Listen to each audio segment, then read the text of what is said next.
Muy bien, ilustres. Aquí nuevamente nos encontramos en la segunda sesión, Filosofía y Epistemología de la Educación. Lo has comentado muy bien, ilustre Cari. Te doy la bienvenida, al igual los que me van a poder escuchar. Ojalá que así sea. En efecto, vivimos una era muy distinta a la época, por ejemplo, la época de la Edad Media, que el propio Humberto Eco pinta en su libro En el nombre de la rosa, una época donde los monasterios, los conventos, esos lugares un poco fríos, con esas pequeñas hogueras en la noche, generaba cierto misticismo para el aprendizaje, por supuesto.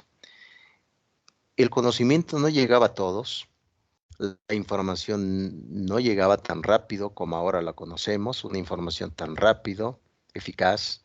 En un momento podemos encontrar, por ejemplo, en el celular información. Pero en esa época de la Edad Media no existía, por lo tanto, los recintos sagrados del conocer, de aprender, estaban en los conventos, en los monasterios. Vemos, por ejemplo, esta orden de 1216 llamada los Dominicos de Santo Domingo de Guzmán, la orden, por ejemplo, de los franciscanos del siglo XIII con San Francisco de Asís. Esos conventos contenían todo el saber de la sociedad, todo el saber de la cultura. Y había pocas respuestas, ilustre Cari, los que me van a escuchar, pocas respuestas. Ahora en esta época donde vemos una sociedad, hasta aumentado ChatGPT, te da respuestas en aquellas dudas que puedas tener. Realmente es importante volver al aprendizaje, volver a la reflexión. Bueno, ¿qué papel juega la escuela en todo esto? Si ya la escuela nos remonta a la época de los conventos, monasterios del siglo XIII, ahora la escuela está perdiendo también terreno. ¿Por qué razón? Porque el alumno ya va con cierto aprendizaje acelerado en creer que tener mucha información le puede dar cierta pues garantía, certeza de poder participar en el aula de clases. Y eso en efecto deduzco que es uno de los grandes retos que pueda tener en este tiempo el ámbito del propio aprendizaje. Pues bien, vivimos en una sociedad donde hay muchas respuestas, pero esa respuesta realmente pues va de la mano con lo que realmente necesitamos. Por eso es importante esta materia del tema de la filosofía, el tema de la epistemología de la educación, y pues me da mucho gusto que me puedan ir acompañando a este viejo filósofo el día de hoy, donde nos interesa también otro tipo de punto de vista, que es el tema de la inteligencia naturalista, ¿no? Como se dice en latín, ius significa derecho, en latín ius, derecho, y naturalismo, naturata, como se dice, bueno, hay un libro del propio Lucrecio que se llama De Rero Natura, es una traducción, por ejemplo, del latín al español, de la naturaleza de las cosas, de Rero Natura. Pues bien, ahora se necesita no solamente enseñar cómo está constituida una sociedad, cuáles son las normas, los méritos, el trabajo, el orden, sino es importante enseñar cómo está constituido la naturaleza. Vean ahorita qué mundo vivimos. Hay como desajuste climático. Y eso es importante observar. Bueno, hay por ahí hipótesis, por supuesto, de que esos tipos de desajuste climático ha venido ya pasando a lo largo de la historia de la misma Tierra, del planeta Tierra. Otros dicen que el ser humano ha generado pues, el concepto de aceleramiento de ese tipo de cambios. Esas dos hipótesis están sobre la mesa. Ahora es importante que la escuela enseñe a los jóvenes, enseñe a esas mentes que todo lo que tenemos se termina, todo lo que tenemos es importante poder resguardarlo, todo lo que tenemos es importante cuidarla. Ese es el punto de quiebre en el tema del capitalismo. El capitalismo, recuerden, es un tema totalmente que va con base al consumo. El día de hoy les voy a platicar un libro que se llama La ética protestante y el espíritu del capitalismo, de un sociólogo filósofo llamado Max Weber, porque habla el tema de la riqueza. ¿Qué es la riqueza? Me parece que el discurso que hemos escuchado desde la política en México es que la riqueza es algo malo, pero desde el punto de vista de este libro es que la riqueza es buena. Ese es el punto de vista de el tema religioso, que tuvo que ver mucho con el origen del capitalismo. Pero bueno, esto ahorita lo vamos a ver, voy a ir ahondando. Les voy a contar la historia también de un hombre que empezó a perder la razón. Así como lo escuchan, ustedes pueden decir, bueno, profesor, este tema del Alzheimer, qué triste es olvidar lo que fuimos, qué triste es olvidar lo que éramos, y qué triste olvidar a aquellas personas que nos han amado y que nosotros hemos amado. Así pasó con este personaje, por eso cuando daba clases, le gustaba mucho estar en discusiones de salones. Recuerden que toda la educación de la época de lo que fue la Ilustración, siglo XVIII, XIX, todo se daba a través de casas grandes, a través de grandes salones. Se conoce como fiesta de salones. Ahí, imagínense nada más, traten de imaginar un gran salón amplio, gente bien vestida, vestidos largos, algún perfume discreto, las pequeñas linternas alumbrando pasillos misteriosos, algunas pasiones escondidas en esos pasillos. Había muchas charlas y aquel que sabía ganar la charla, aquel que sabía argumentar a través de la educación, se ganaba admiradores y también trabajos. A eso se llamó las fiestas de salones o educación de salón. Bien, pues vamos a dar inicio. Ilustre Yajairi, qué bueno que estás aquí, bienvenida, espero haber pronunciado correctamente tu nombre, ¿cómo has estado? Estoy muy bien, muchas gracias. Y sí, así se pronuncia mi nombre. Ah, perfecto. ¿Cómo la estás pasando en tu hermoso país? Ya se fue un poco el frío, así que ya regresó el calor, pero ha ido muy bien, solo que ya parece que va a venir un poco de lluvia. En efecto, Ilustre, y fíjate que uno de esas dudas que he tenido, Ilustre, es que con la muerte de la reina Isabel II, veo que manejan un tipo de billete, ¿no? Con la imagen de la reina Isabel II. ¿Ese billete sigue en circulación o si ya se va a quitar? Eh, pues últimamente no nos han dicho nada que se va a cambiar, siempre estamos esperando órdenes de los que están manejando ahorita. No están manejando este problema, sino que lo de industria de agricultura. Ahorita eso no está como prioridad. No En sé, efecto. porque ya se acostumbraron muchos a usar ese dinero y no lo quieren cambiar. Sí, por supuesto. Yo creo que, bueno, ese dinero, ¿cómo le llaman ustedes? ¿El dólar beliceño? ¿Cómo le dicen ustedes? Uh, just a billion dollar. Ah, ok. Ok, ilustre. Y por cierto, otra pregunta, ¿has venido a México? ¿Has venido a tu campus? Creo que tu campus es Cancún, ¿no? Eh, para ser honesta, un amigo me recomendó a UNID, pero Ujú. él me dijo que sería en Chetumal. Y cuando yo llamé a la, creo que era la directora, Sí. me prometieron que me iban a inscribir en Chetumal para que así cuando consiga mi pasaporte, solo era de incluirme en era entre sabatino o iban a buscar cómo incluirme para toda la semana. Pero hasta ahorita me dijeron que me movieran a Cancún y no he podido ir hasta allá porque mi idea era estudiar y estar acá. No he tenido el placer de ir hasta allá.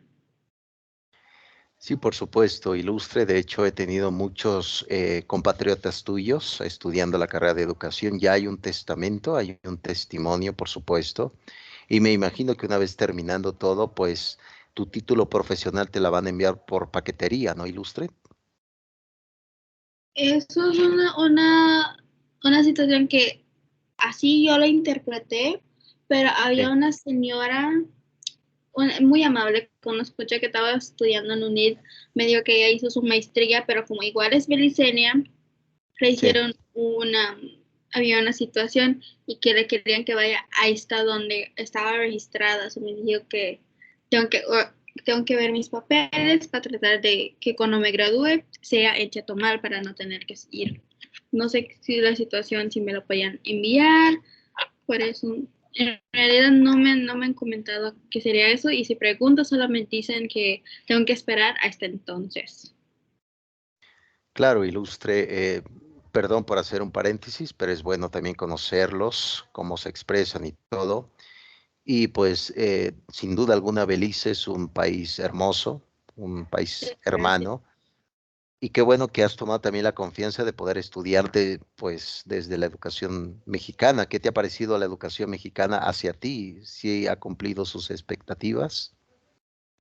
Para ser honesta, sí, no, no sé si solo soy yo, pero me siento más cómoda y siento que los profesores todos son muy amables y si yo tengo un problema me ayudan, mientras aquí cuando estaba, porque comencé aquí estudiando, pero los maestros eran como, su única motivación para ti era criticarte para que tú te entre en tu cabeza como necesitas que la gente te pare de decir malas cosas en Mm, vez de ayudarte como tú puedes y no y me sentía muy incómoda, me sentía muy mal y cuando me recomendaron unir era sí. como un alivio y no dudé ni dos veces en venir y estoy pasando, me siento cómoda, me gusta esa experiencia, todo bien, honestamente increíble. Me da mucho gusto, ilustre, ese testimonio tuyo. Claro que es también difícil estudiar en otra lengua, la lengua española, pero pues la hablas bien y pues eso es parte de antemano tu formación. Pues muy bien, ilustre, bienvenida. El día de hoy pues va a ser una charla amena, por supuesto, en la clase, pero también espero que se lleven algo profundo en su práctica docente, por supuesto. Muy bien, gracias, ilustre. Bien, jóvenes, adelante, te escucho, Yahari, ¿ibas a comentar algo? No, solo eso, gracias. Es un gusto. Muy bien, vamos a entrar ya a nuestra segunda clase, que es el módulo número 2. Recuerden que ya viene la primera y segunda evaluación para el 29 de este mes. Estamos prácticamente casi a tiro de piedra para que ustedes realicen la evaluación. Yo les he enviado retroalimentaciones, por supuesto. Vamos juntos en esta caminata y vamos ya con la segunda clase. Recuerden que la primera clase les hablé un poco de los presocráticos. ¿Qué significa presocráticos? Antes de Sócrates, ¿se acuerdan? Todos los pensadores que vivieron antes de Sócrates pensaron hacia la naturaleza, hacia el cosmos. ¿Cómo surge? ¿Se acuerdan la palabra griega arge? Arge significa origen.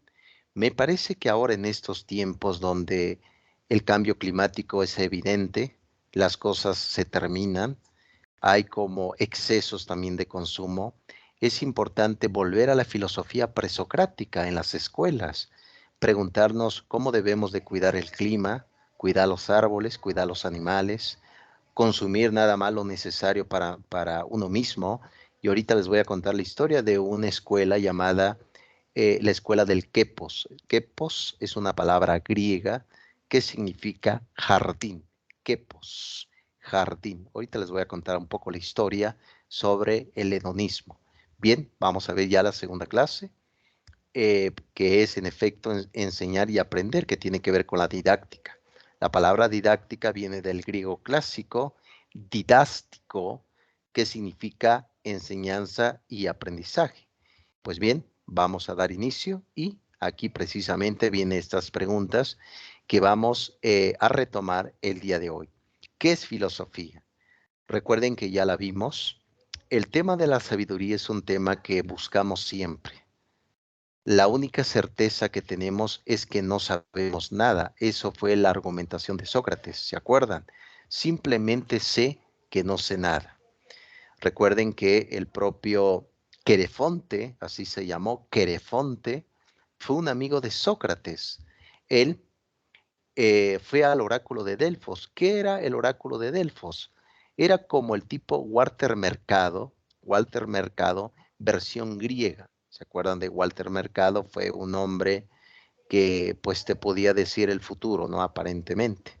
Pues así era el oráculo de Delfos. Ese oráculo era como un pequeño templo con grandes muros. A eso se le llama neoclásico. La palabra neoclásico hace alusión a esos muros soberbios por el cual sostienen la construcción. Ahí estaba en Atenas un templo dedicado al dios Apolo. Recuerden, el dios Apolo se creía en todo el mito griego que cada vez que se creía que el sol se movía alrededor de la tierra, ahora sabemos que no es así, pero se pensaba que el carruaje del dios Apolo llevaba el sol y traía el sol.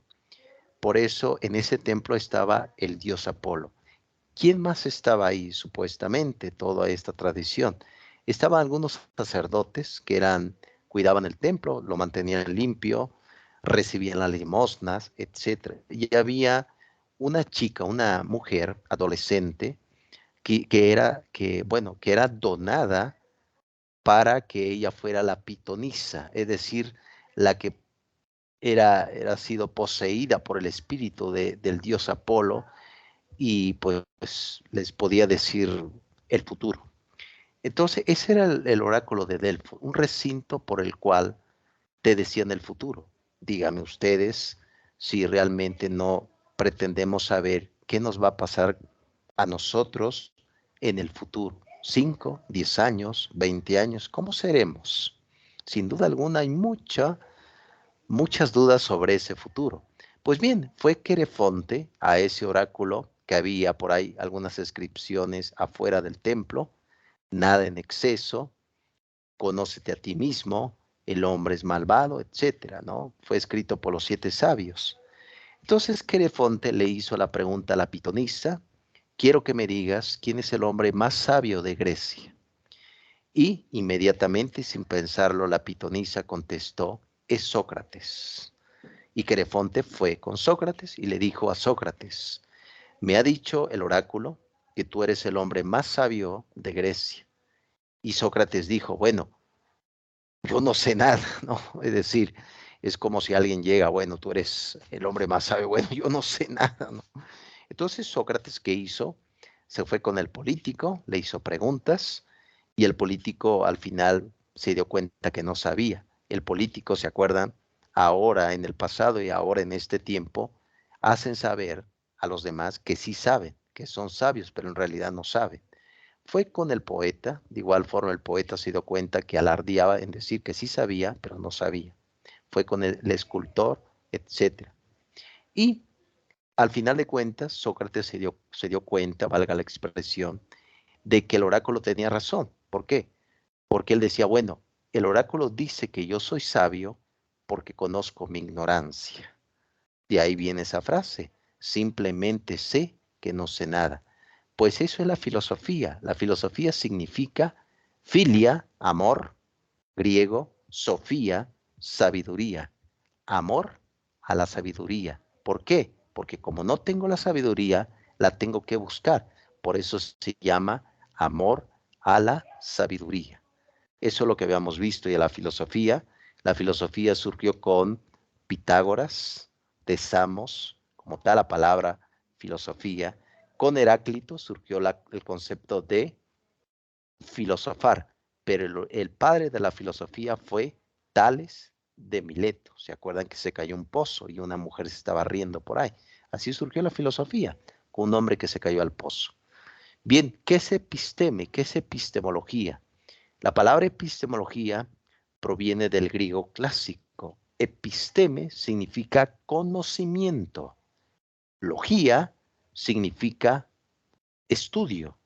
Por lo tanto, la palabra epistemología significa el estudio del conocimiento. Y se pregunta, la epistemología: ¿cómo aprendemos? ¿Cómo aprendemos? Hay sin fin de mecanismos, pero realmente uno desde nacimiento ya uno es propenso para aprender algo, o se adquiere a través del ambiente. Esa es la pregunta precisamente que vamos a tratar de contestar el día de hoy. Episteme: conocimiento, estudio de el conocimiento. ¿Y qué es la educación? Recuerden que la educación viene del concepto latino educere, se escribe educere, pero se pronuncia educere. ¿Qué significa alimentar? alimento. Por eso recuerden que una persona cuando está bien alimentada va a dar a luz correctamente un conocimiento. Y eso es precisamente el objetivo de toda educación. Ese es el objetivo de todo docente. ¿Cuál es? Que el alumno dé a luz un conocimiento constructivo, positivo y revolucionario. Ese es el objetivo de la educación. Bien, jóvenes, ¿alguna pregunta por acá? ¿Qué opinan sobre este tipo de etimologías? ¿Quieren comentar algo?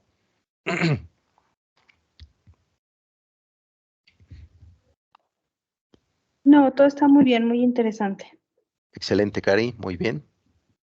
Yajairi, ¿quieres comentar algo? No, igualmente estoy bien, gracias. Ok, perfecto, muy bien. Bien, está esas tres preguntas que sigue todavía aconteciendo en este tiempo. Muy bien, prosigo. Aquí es importante mencionar, ya vimos el periodo cosmológico, desde Tales hasta Demócrito con la teoría atómica. Recuerden que hay dos posturas encontradas, muy peleadas, que ahorita les voy a platicar un poco del Círculo de Viena, una escuela del pensamiento que surgió en Alemania y se llamó así el Círculo de Viena, que llegó a Harvard, llegó a Oxford, llegó a Cambridge, etc. El Círculo de Viena rechaza la doxa. ¿Qué es la doxa? La doxa, por ejemplo, imagínense nada más, y claro, uno lo maneja siempre cuando tenemos conversaciones comunes con personas. Imaginen nada más que voy a la tienda y pues platico con una persona y le digo, hola, buenos días, quiero comprarme eso. Eso es doxa. Voy, por ejemplo, a tomar un autobús, un colectivo para ir al trabajo. Hago ciertas preguntas, cuánto cuesta, gracias, etcétera. Eso es doxa. Doxa es el sentido común. Es una palabra griega. Significa sentido común. Y eso todo el mundo lo maneja, por supuesto. Ese también es el riesgo por el cual puede caer la práctica o la acción de un docente. Un docente tiene que manejar correctamente el conocimiento, más en su rama de especialidad. Y por supuesto, ustedes, por ejemplo, que van a ser especialistas en educación, tienen que manejar correctamente estos términos, ¿no? Entonces, la doxa es un sentido común que manejamos todos los días. Usted me puede decir, bueno, profesor, pero ¿este tipo de doxa realmente es necesaria? La respuesta es sí. ¿Por qué? En un aula de clases o en el tema de la educación, en una escuela, el docente no siempre va a hablar de aspectos técnicos, sino puede utilizar palabras comunes para introducir un conocimiento verdadero y un conocimiento reflexivo. Eso es de vital importancia para que lo tomen en cuenta. Doxa, sentido común. Episteme, ya la vimos, es una palabra griega también, que significa conocimiento. Muy bien. Ilustre Itzel, bienvenida. Veo que estás por acá.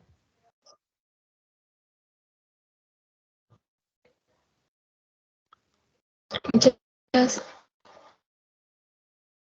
Es un gusto, Ilustre, qué bueno que estés por acá. Bien, aquí como pueden ver, jóvenes, recuerden que hubo un pensador llamado René Descartes. René Descartes, se escribe Descartes, y fue un pensador epistemológico del siglo, creo que por ahí está haciendo un poco de eco, no sé quién se pueden poner en mute su micrófono, jóvenes. Me escucho a mí mismo y me da miedo, ¿no? Es un poco así, un poco de humor, por supuesto.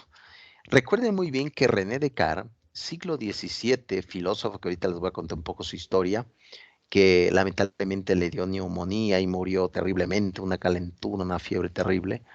Él asoció, porque son asociaciones, que la filosofía es como un árbol, ¿no? Ustedes ven un árbol, tiene ramas, ¿no? Frutos. Pues parte de esa rama, de esos frutos, pertenece a la epistemología. La epistemología viene desde la filosofía y se pregunta en efecto el tema del conocimiento. Ya les platiqué un poco sobre el idealismo, sobre el realismo, sobre el empirismo, eso ya se los platiqué en la primera sesión. Cualquier duda, con gusto, estoy para apoyarlos y apoyarlas, por supuesto.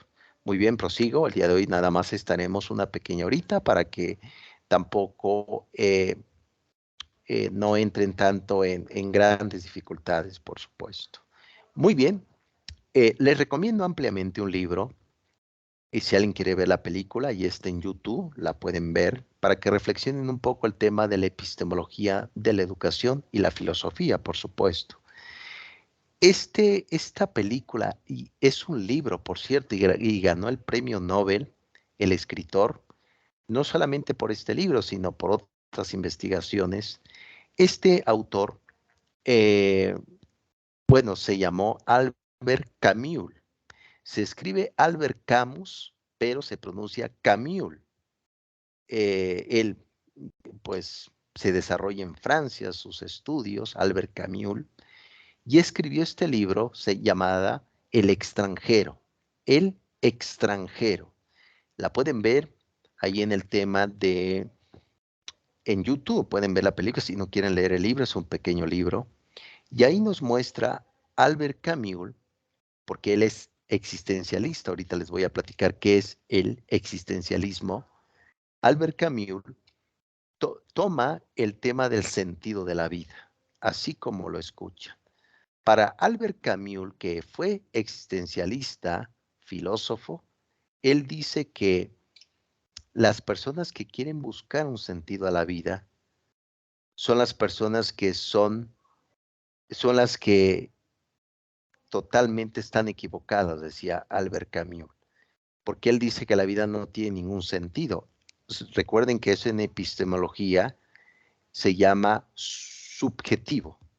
Recuerden que la epistemología estudia dos términos. Objetivo, que es el objeto, una computadora, una casa, un árbol, etcétera, y lo subjetivo, el sujeto.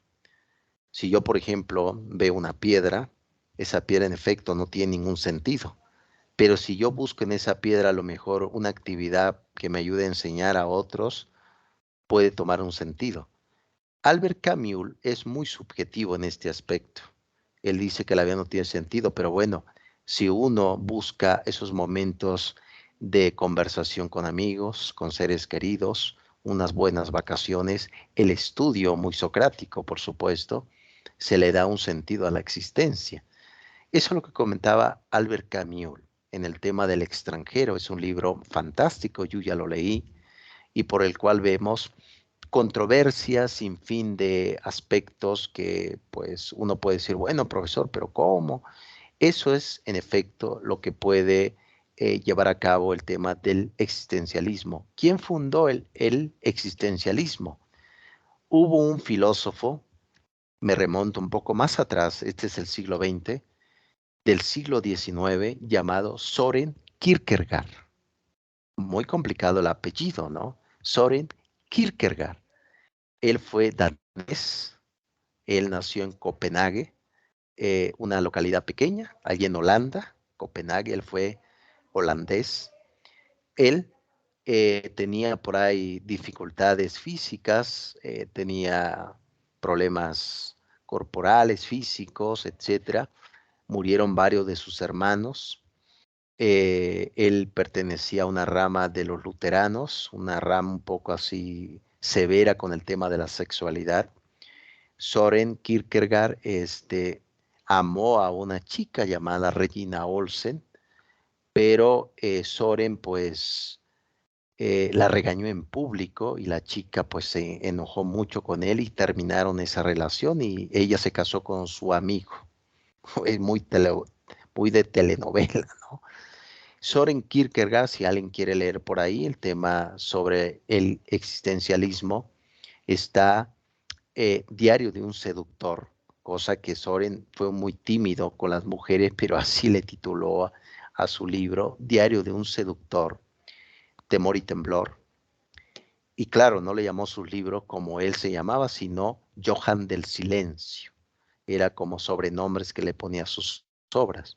Él fue el fundador del existencialismo. ¿Qué es esta corriente? ¿Qué tiene que ver con filosofía y epistemología de la educación? El existencialismo dice que la persona se debe hacer cargo de su vida, que la persona debe ser responsable también de sus consecuencias. Ahora comprendemos que el aspecto de la educación no solamente es aprender a enseñar, sino también debe de enseñar a aprender a perder, así como lo escuchan.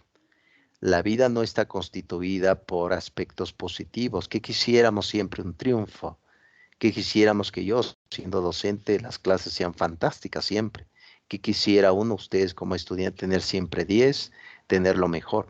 No, sino hay momentos que fracasamos, pero ¿qué aprendemos de ese fracaso?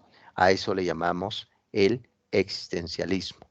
Y parte de esa rama, nos volvemos otra vez aquí al tiempo, nos remontamos al siglo XX, hubo otro hombre, brillante por supuesto, llamado mi tocayo, José Ortega y Gasset. Fue madrileño, de hecho él fue periodista, él fue existencialista, pero cambió el nombre para llamarle vitalismo. Vitalismo. El propio José Ortega y Gasset tiene libros, si alguien quiere leer, Meditaciones sobre el Quijote, Revista de Occidente, La rebelión de las masas, qué es filosofía, qué es metafísica, etcétera, etcétera. Y en el libro La rebelión de las masas dice José Ortega y Gasset, en la vida, es decir, la vida concreta, recuerden, si una educación no te enseña a vivir, no es educación. Lo siento mucho, pero si una educación no te enseña a vivir, no es educación. ¿Y cómo es vivir?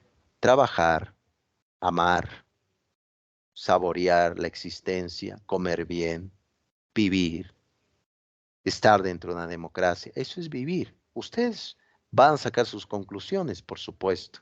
Ustedes van a sacar sus conclusiones.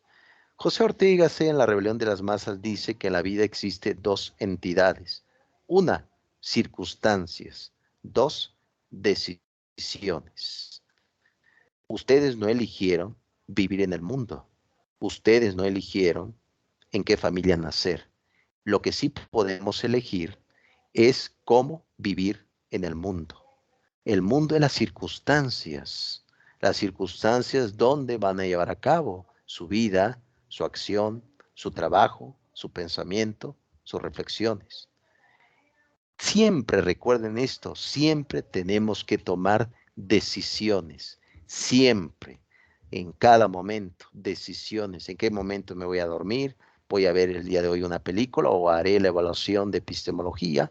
Etcétera, etcétera, por supuesto. Y bien, Ortega, por supuesto, nos dice que la filosofía no sirve para nada excepto para vivir. La filosofía es una vida. Cuando ustedes se pregunten qué es el tiempo, qué es la justicia, por qué vivo así, por qué sufro, por qué soy feliz, eso es filosofía. ¿Alguna pregunta hasta acá, ilustres? ¿Algún comentario? Espero que no se estén, mi voz no los esté haciendo dormir, ya estén ahorita durmiendo en el sueño de Morfeo, etcétera. ¿Algún comentario?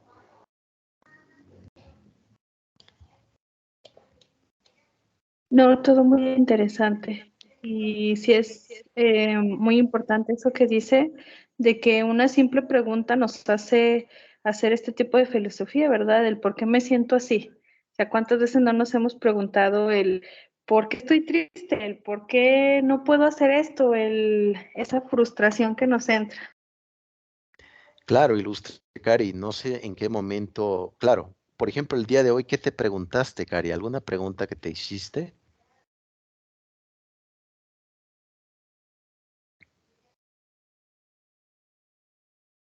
No sé, a lo mejor por qué se me hace tan, los días tan, que pasan tan pronto. Sí, en efecto, como que la vida tiene cierta fluidez, ¿no? Como que todo fluye, ¿no? Tan rápido que no se disfruta tanto, ¿no, Cari? Así es, o sea, ¿en qué momento se me fue todo el día y ya me llegó la noche y ni siquiera supe, pues sí, ¿verdad? ¿Qué pasó? O igual tengo lo suficiente, tengo lo más importante, ¿por qué pensar en sacar más o el por qué pensar en si tengo ya lo que me hace feliz, por qué querer más?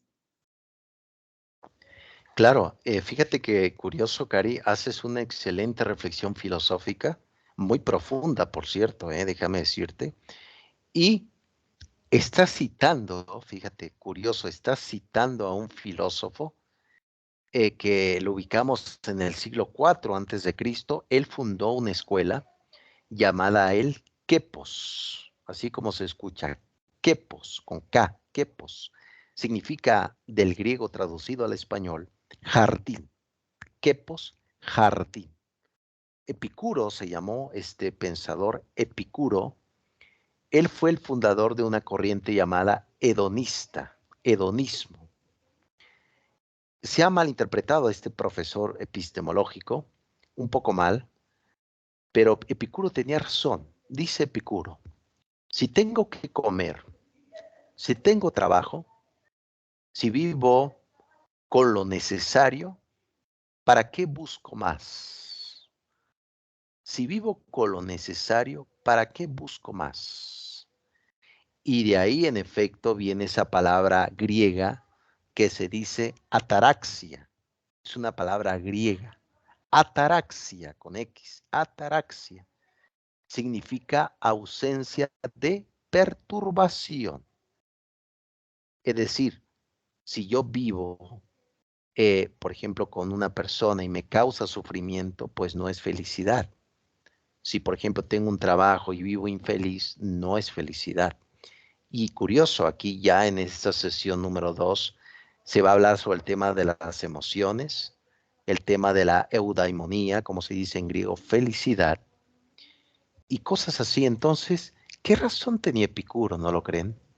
Si tengo lo necesario, ¿por qué quiero más? Para llenar un vacío, para llenar algo que carezco yo mismo. Vean este mundo capitalista que vivimos. Actualmente hay un 1% de la gente, 1% del mundo que son los más ricos del mundo. Y uno se pregunta, bueno, ¿serán felices? ¿Serán realmente, podrán tener alegría? ¿Qué razón tenía Epicuro, no lo creen? Ataraxia, ausencia de perturbación. Excelente punto de vista, ilustre Cari, pues hay que seguirse preguntando, haciendo preguntas. Bien, ¿alguien más quiere comentar algo, jóvenes? ¿Algún apostillado?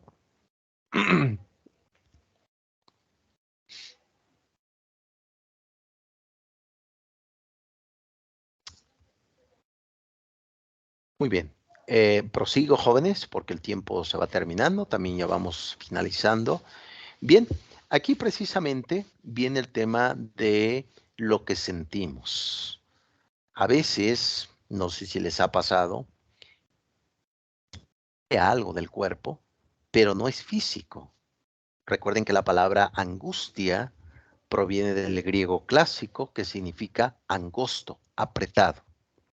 Las personas que viven angustiadas están apretadas, no se pueden mover mucho, porque la tristeza carece de movimiento. Las personas tristes, deprimidas, tienen poco movimiento.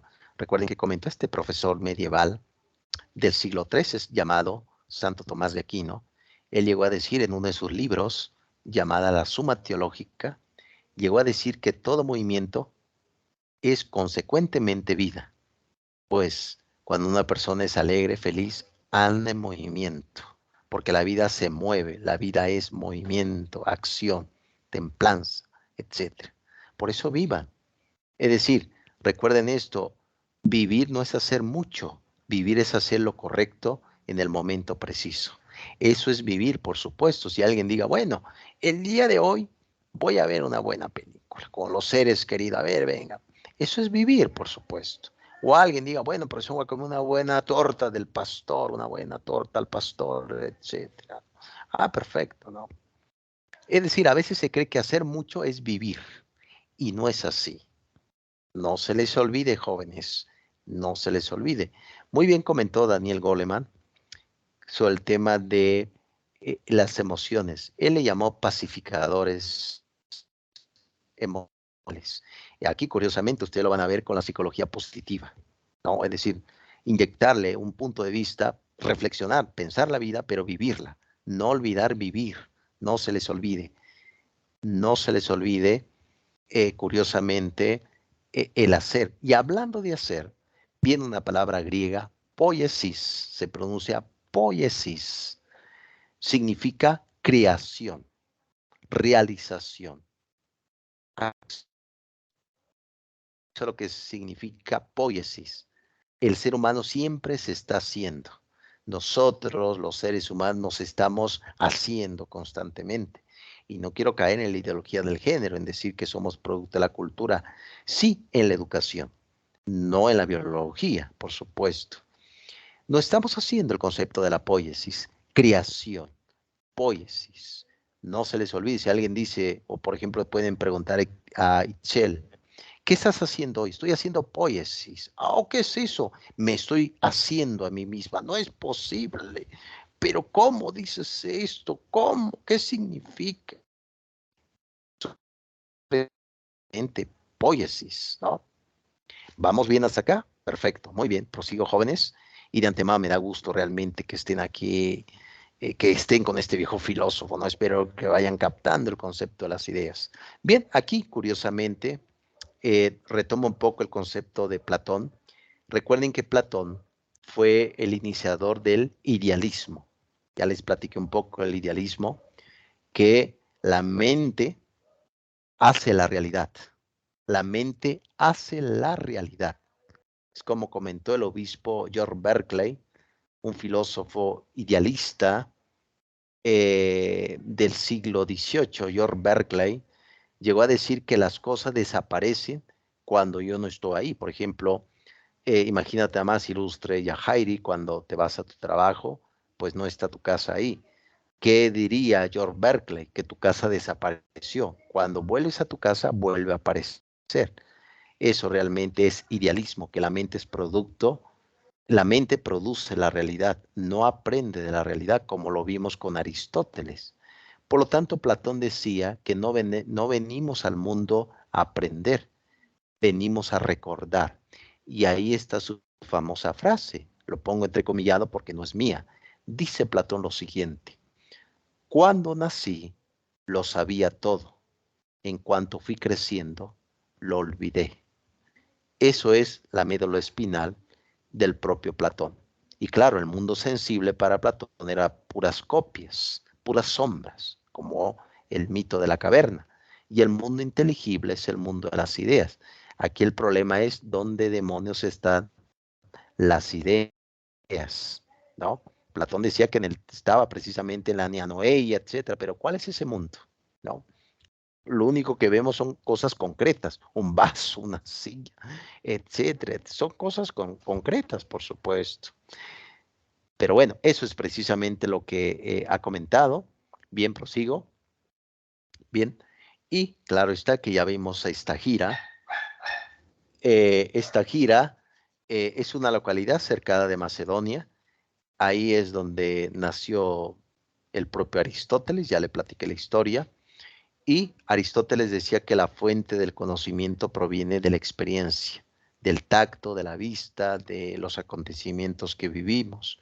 Pero ya les platiqué un poco, esa es la teoría empirista, esa es la corriente de la escuela del pensamiento llamada empirismo.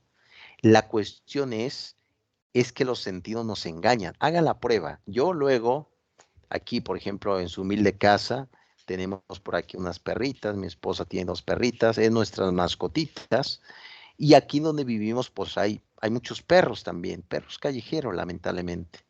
Y a veces me toca mirar por la ventana en la noche y resulta que todos los perros tienen el mismo color. Algunos son pardos o yo puedo ver que todos son negros. ¿Qué significa esto? Que mis sentidos me están engañando. Por ejemplo, el sol. El sol lo puedo tapar con mi mano.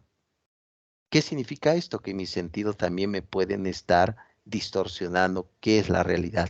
Si confiamos totalmente en los sentidos, me puedo equivocar mucho. Esa es la fuente precisamente que decía el propio Aristóteles. Recuerden que Aristóteles fue el fundador del realismo empírico, para que no lo pierdan de vista, por supuesto. Muy bien, prosigo. Bien, vamos ya con Aquí viene ya la historia que les iba a contar. Ya para también ir terminando, jóvenes, ya nos queda poco tiempo. Recuerden muy bien que la epistemología estudia dos entidades, no se les olvide. Epistemología estudia dos entidades. Sujeto, el sujeto pues es Yajairi, Itzel, Cari, los que me van a escuchar son sujetos pensantes, racionales, críticos, etc. El sujeto. Y por otro lado está el objeto, que hay dos características del objeto. Uno es objeto natural y el otro es objeto artificial. ¿Cuál es el objeto artificial? Tenemos un celular, vean, es un objeto creado por el ser humano, pero no deja de ser objeto. Entonces, como este es un objeto, es un medio. Por lo tanto, como es un medio, este objeto artificial, la puedo utilizar. Utilizar, claro, para mis fines, por supuesto. Por ejemplo, un objeto natural, una piedra. A lo mejor me ataquen un buen de perros, ¿no? Y no veo realmente qué color es, más si es de noche, pues tomo una piedra para defenderme. Utilizo la piedra. Pero si yo platico con un ser querido, etcétera, es un sujeto, por lo tanto no se puede utilizar porque no es un medio, es un fin. Esa es la diferencia que marcó el siguiente pensador. Nos vamos a remontar a una localidad llamada Königsberg en Prusia Oriental. Actualmente ya es Rusia, pero en esa época era Alemania. Lo estamos ubicando en 1724 a 1804. Este pensador se llamó Immanuel Kant. Como saben, tenía también problemas físicos, tenía el tórax hundido, contrastaba precisamente esos ojos verdes que tenía Immanuel Kant. Nació en esa localidad de Königsberg, nunca salió de su localidad, era una pequeña localidad. Llegó a dar clases en la Universidad de Königsberg de metafísica lógica. Estuvo a punto de casarse 2 veces y nunca se casó. Por ahí dejó a unas muchachas un poco abandonadas, por supuesto. Immanuel Kant marca la pauta del ámbito epistemológico, por supuesto. Él escribió varios libros, Crítica a la razón práctica, Crítica a la razón pura, como pueden ver, le gustaba hacer muchas críticas, Metafísica de las costumbres, La religión dentro de los límites de la pura razón, etcétera, etcétera, etcétera. Immanuel Kant fue un hombre muy brillante, aunque fue un hombre de método. Pregúntense ustedes, los que me están escuchando, ¿tienen horarios para hacer sus cosas? ¿A qué hora se levantan? ¿En qué momento se acuestan? ¿A qué hora comen? Immanuel Kant lo tenía todo claro. A las 5 de la mañana, su criado, tenía por ahí una persona que trabajaba en su casa, era un ex soldado llamado Lam, le tocaba la puerta a las 5 de la mañana y le decía, señor Kant, 10 horas. No había como tal un mentado celular, ¿no? Para el alarma, etcétera, ¿no? A las 5 de la mañana le tocaba Lam precisamente para que se levantara. Se levanta Immanuel Kant, se arregla, se lava la cara, etcétera, y tiene que pues preparar su clase, daba metafísica y lógica, era un gran profesor, brillante por supuesto, y ya pues tenía clase a partir de la mañana, a partir de las 8 de la mañana y terminaba como a las 11 y todo, hasta las 2 de la tarde se dedicaba a leer. Realmente envidiaba a Immanuel Kant, yo que quisiera leer más de lo que leo ahorita, pero él lo envidiaba muchísimo, por supuesto. Y a las 5 de la tarde en punto salía a caminar con su criado Lam. Lam, recuerden, llevaba una pequeña sombrilla para que no le pegara el sol y pues, le gustaba hacer la caminata. Era tanto el método que tenía Immanuel Kant que la gente, cuando se descompuso el reloj de la comunidad de ahí de Königsberg, la gente dijo, bien Immanuel Kant, pongan el reloj a las 5, es la hora exacta, ¿no? Porque era muy metódico, era exacto. Imagínense nada más, ustedes vivirán así, nosotros viviremos así con esa perfección de horario. Lamentablemente Kant empezó a perder ya la razón, le dio Alzheimer. Cuando platicaba en esas fiestas de salones, tenía que anotar. De hecho, cada vez que él decía algo, la anotaba, porque no quería repetir lo que había dicho. Empezó a perder la memoria y antes de morir dijo unas frases. Una de ellas se llamó no entregarse a los miedos de las tinieblas. Y antes de morir dijo la frase, está bien, está bien. Mucha interpretación, lamentablemente, qué triste enfermedad, ¿no? De perder la razón, anotar todo lo que has hecho para no olvidar. Si ustedes tuvieran una máquina del tiempo, fuera en esa época de Immanuel Kant, toda su casa estaba lleno de notas. ¿Por qué? Porque olvidaba él lo que hacía. Qué triste, ¿no lo creen? Immanuel Kant, ya para ir terminando, él llegó a decir que le da la vuelta, a él le llamó la revolución epistemológica, lo tomó del propio Nicolás Copérnico. Recuerden que Nicolás Copérnico, el polaco, llegó a decir que ya no el Sol gira alrededor de la Tierra, sino la Tierra gira alrededor del Sol. Por eso le llamó el giro copernicano. El sujeto, dice Immanuel Kant, determina el objeto, pero el objeto no determina a nosotros mismos.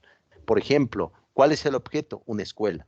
Si no hay una escuela, aunque yo quiera aprender, necesito una guía. Por eso la escuela se convierte en un medio para un fin. Eso es el concepto precisamente que comentó el prusiano Immanuel Kant.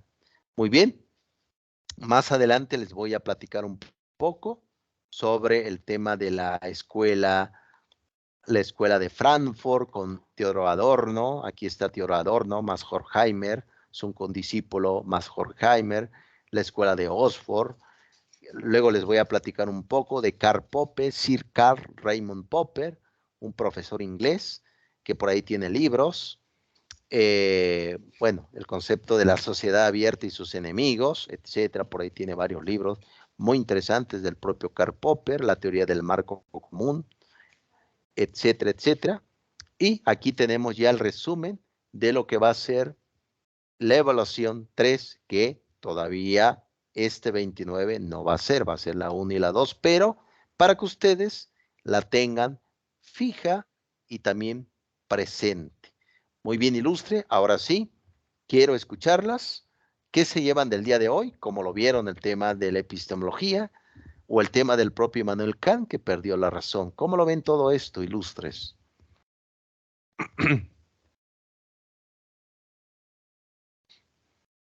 Muy interesante, profesor. Ser una persona tan llena de sabiduría, tanto conocimiento, y al final ir perdiendo poco a poco esa noción y ese conocimiento por una enfermedad tan triste. También algo que me queda muy claro ya es lo que es lo objetivo y lo subjetivo, que el objetivo es por el medio por el cual vamos a realizar una acción y el sujeto es por quién lo vamos a realizar. Entonces, y el que podemos hacer filosofía con cualquier cosa del día a día, simplemente preguntándonos el porqué de las cosas. Claro, ilustre Cari, tienes toda la razón. Y fíjate que ahí también radica a lo mejor nuestra miseria humana. ¿Por qué digo nuestra miseria humana? Porque en ese tema del objeto, del sujeto, pues a veces vivimos para algo. Es decir, vivimos para el objeto y en vez de vivir para alguien, para una persona. Ahí deduzco que puede radicar el concepto de la miseria humana, en tener y olvidamos vivir, olvidamos estar con los demás, con seres amados, amigos. Y sí, en efecto, Cari, esta materia nos puede ayudar, y ustedes no lo pierdan de vista, siempre preguntarse. Hay que hacerse preguntas, hay que cuestionarse. ¿Por qué existe esta realidad? ¿Por qué lo que vivimos en este momento es así? ¿Será lo mejor o hay otra realidad mejor? En el futuro, por supuesto. ¿O el pasado fue lo mejor? Siempre preguntas, por supuesto. Excelente apostillado, Cari. Muy bien. Itziel, ¿qué te llevas en esta travesía?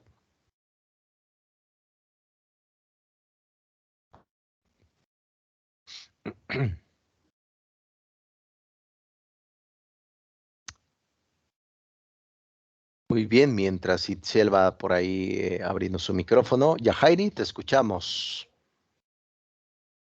Igual como Cari mencionó, me encantó la última parte de Emanuel y me recordó a una película. Mi mamá me mencionó una película que me interesó, que es triste cuando uno se pregunta tantas cosas y a lo que le va olvidando.